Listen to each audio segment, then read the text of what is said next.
When it comes to innovation, Marty Cooper is absolute royalty. And I've managed to get a one-on-one with this 95-year-old legend. So, have I got this right? You were the innovator of the original cell phone. Yeah, I think that's accurate. I happened to recognize pretty early that people want to be in touch always.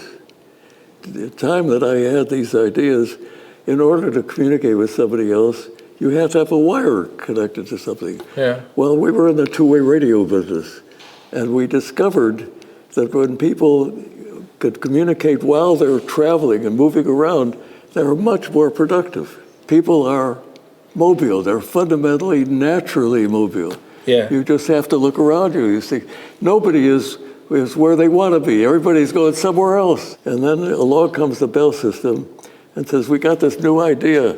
We're going to have cell phones. And that the cell phone is going to let you talk anywhere as long as you're in a car.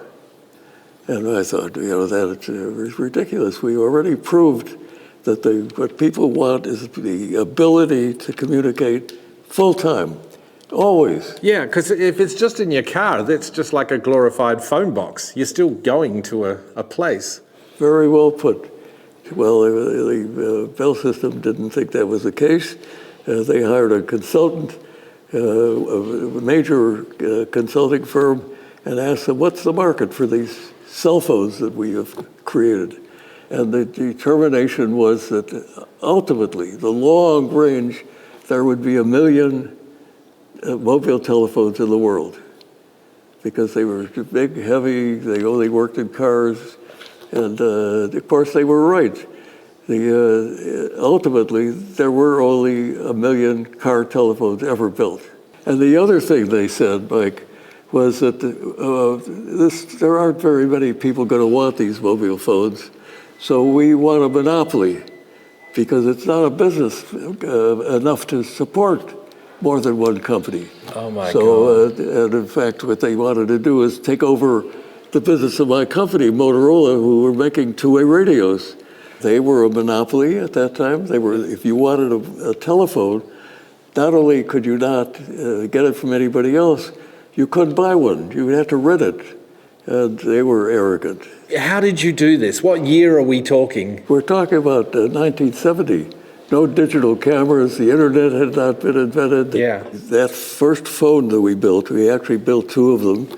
This thing weighed 2.5 pounds. Yeah. Had a battery life of about a half an hour, maybe a little less than that. Yeah. But not a problem, however, because you couldn't hold it up for a half an hour. It was so heavy. That was the least of your problems. Yeah. Exactly.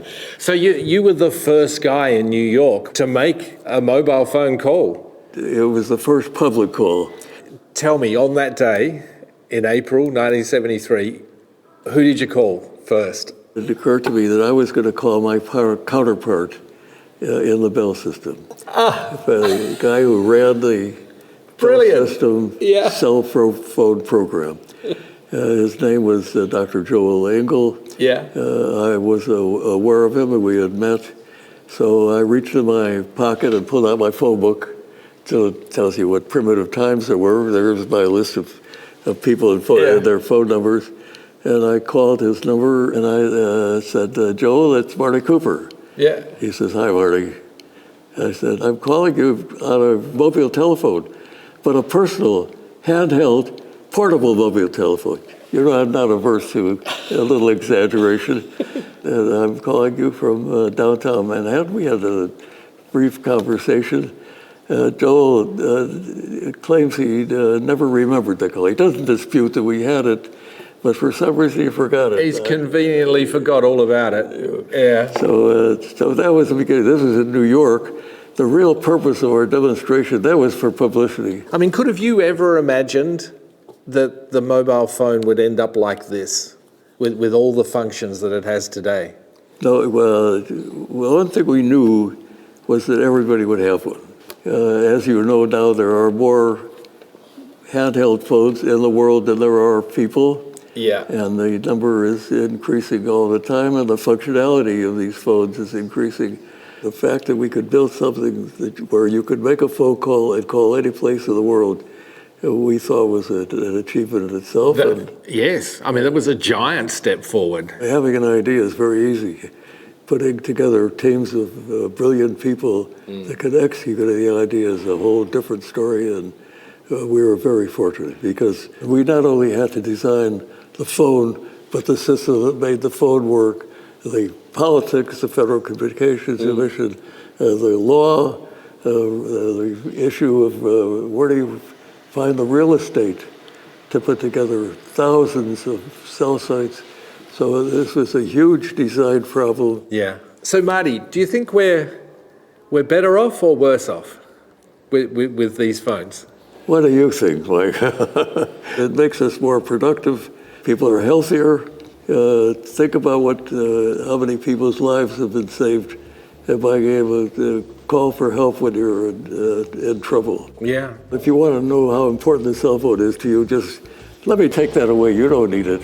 Oh, don't, Marty, please don't. It's like my right hand. That's exactly right. Love to get a selfie with you. Wait a second. I got to work the cell phone. Yeah. How do you turn it around? Oh, I'll show you. Well, I can't believe I'm showing the guy who invented the first phone. There you go. I got it. There we go. All right, a dual selfie. Two good-looking blokes. Look at that. Fantastic. Good on you. Thanks, Marty. Well, my pleasure.